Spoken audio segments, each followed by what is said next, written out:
Imagine standing on the center line of a major European freeway on a Sunday afternoon and hearing nothing but the wind. Every empty lane across the horizon is the result of a nationwide legal mandate. In October 1973, the Netherlands underwent a transformation. Families began using the nation's busiest arteries for cycling, roller skating, and picnics. These citizens weren't celebrating a holiday. They were reacting to a desperate geopolitical maneuver intended to save their country from collapse. The global oil crisis of 1973 had triggered a worldwide panic. Industrialized nations were suddenly scrambling for fuel as shortages crippled daily transit. While many countries faced rationing, the Netherlands was pushed into a much tighter corner. They were the only Western European nation targeted with a total 100% oil embargo. The Organization of Arab Petroleum Exporting Countries held absolute control. In response to Dutch foreign policy, they severed supply lines to the nation's borders. Modern industrialized societies operate on a thin margin. Without new oil, the government watched domestic reserves drain toward total economic paralysis. To keep the country alive, the government had to engineer an immediate and massive reduction in fuel consumption. In the early 1970s, the Netherlands was a car-centric society. Streets like these were defined by heavy congestion and a total reliance on gasoline for basic movement.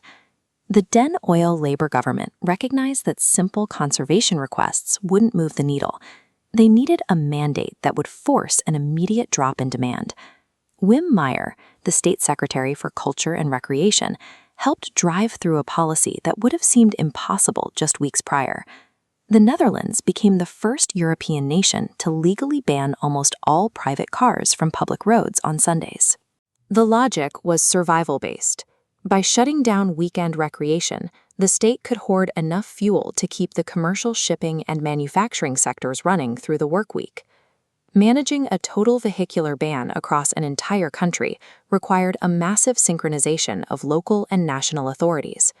Local police patrolled the completely quiet city intersections, ensuring that only those with government-issued permits were on the road. Exemptions were rare, reserved only for emergency services and essential workers who required a vehicle to keep the nation's core infrastructure from failing. But where the engine stopped, the people started. The public poured into the silent streets on foot and by bicycle, claiming the empty space for themselves. A policy meant to manage a resource shortage had inadvertently created a massive experiment in car-free urban living. This chart tracks national fuel usage during the crisis. On the very first car-free Sunday, consumption levels plummeted. That saved fuel provided the cushion the Dutch needed. It allowed them to stretch reserves long enough to survive the embargo without a total economic freeze. The high-stakes intervention succeeded. The government navigated the OPEC trap and kept the nation functional. While the law was temporary, the experience of the silent cities stayed with the public. It provided a rare moment where noise and pollution were replaced by a newfound sense of safety and community.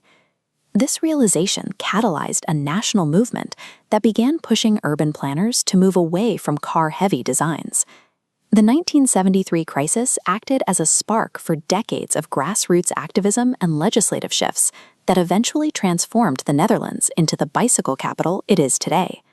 By facing their greatest energy vulnerability, the Dutch were forced to pioneer a model for prioritizing human movement over internal combustion.